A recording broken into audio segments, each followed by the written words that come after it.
All right, so as you know, last week Norm and I kicked off yet another ultimate ride when we touched down in St. John's, Newfoundland.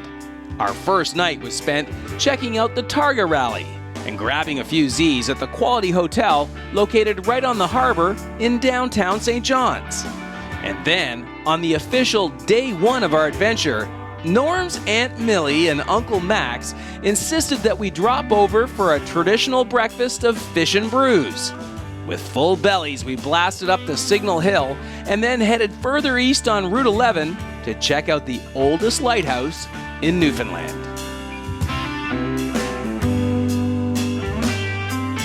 Well, Norm, a couple years back, we made it all the way out to the far western edge of Vancouver Island. I think we went about as far west in Canada as you can go.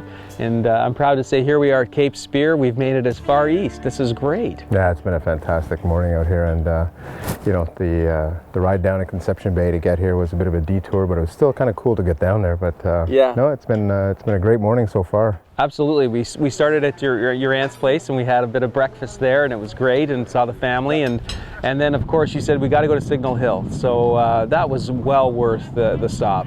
Yeah, that's a very important part of the St. John's area. Obviously it guards the mouth of the harbour, but also is where all the ships would get signals from, and that's why it's actually called Signal Hill, not because of Marconi's first transatlantic message that was sent in the 1900s, but it's been a signal post since like the late 1700s, early 1800s. So right. A very historical piece of land up there, and you know, beautiful views. Yeah, the scenery there is spectacular. It's definitely worth stopping there.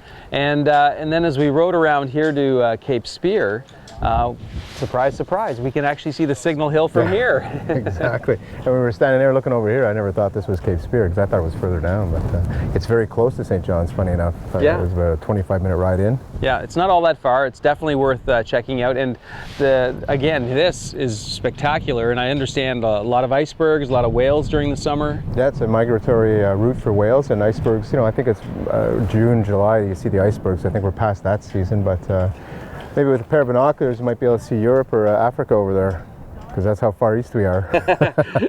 Definitely one note, it's windy. When we were out there on the roads today, we were compensating all the time, and we're standing here because we're trying to get out of the wind, and so that's the one note. So far on the trip, lots of wind. Yeah, be prepared. So where are we going from here? We're going to head down to Maddox Cove, and that's a very picturesque, typical Newfoundland type looking town, and maybe grab some lunch down there, and then after that we'll head to Clarenville for our evening stop and get ready for tomorrow's adventure. Okay, well, so far so good. This has been one ultimate ride. Sure has.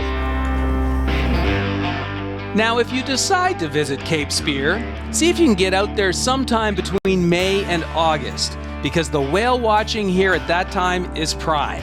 Newfoundland is known as one of the most spectacular whale watching sites in the world. We're talking over 20 species of whales, including one of the world's largest population of humpbacks. If you hit the right window, you could possibly watch the whales feed on krill and squid from the saddle of your motorcycle. Or better yet, the gun battery. Be sure to leave your motorcycle and take the walk down to the gun battery, located just a short walk from the lighthouse.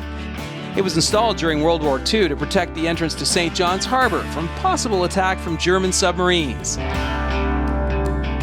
As for next week, we're off to the site of one of the oldest European settlements in North America, Petty Harbour in Maddox Cove, nestled deep in the heart of Motion Bay.